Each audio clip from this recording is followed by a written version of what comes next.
I'm Eric Bowman. I'm a physician here at Phoenix Children's Sports Medicine. There's something out there called the Throwers 10. I think that's actually a pretty good program.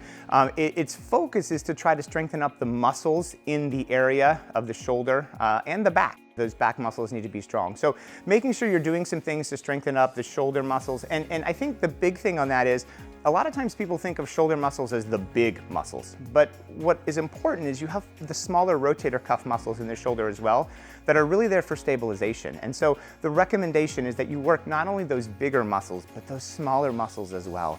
And so doing small weights, right, bands, that sort of thing is going to be really important to try and help to strengthen those smaller muscles. The sleeper stretch is one of those things that, yes, it can provide a little bit of some increased flexibility back there, but clinically, meaning how much you feel that effect when you're actually throwing the ball, it doesn't necessarily translate into a huge change that way. So how I usually talk about the sleeper stretch is it's definitely something you can do if it helps you to feel better, but I don't know if it's going to make a drastic difference, right? Core stabilization is something else that is extremely important, and I think a lot of times we tend to forget about the core. And the reason why the core is so important in a pitcher or a thrower in general is as you're pushing off that rubber, throwing towards home, if your core isn't strong enough to stabilize your positioning and your mechanics, as you push forward, you actually drop to the side and you end up with a sidearm type of mechanic, which we all know is actually a really bad thing because it puts a lot of stress on the shoulder and the elbow.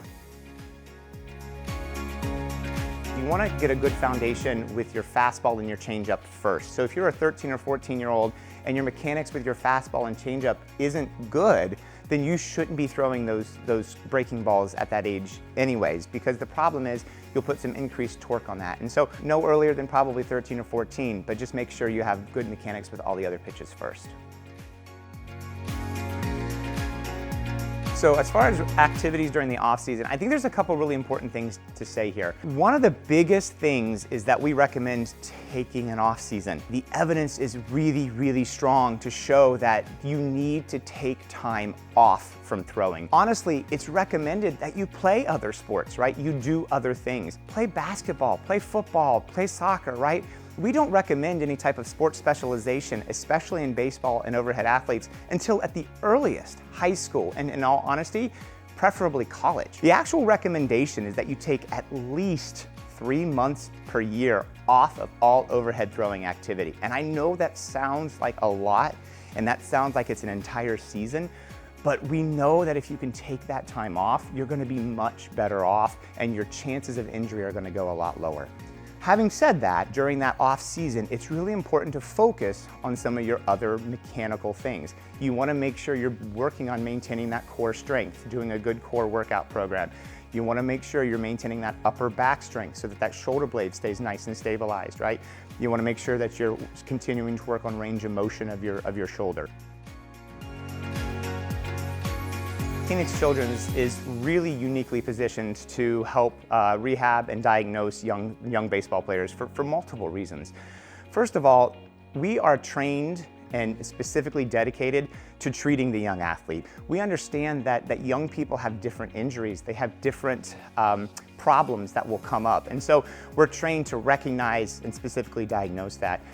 As far as the rehab side of it, we have a phenomenal rehab team here that does a really nice job treating young athletes. And one of the things I love about our rehab program, they are all trained to recognize and work with young athletes and to recognize the injuries that those young athletes have.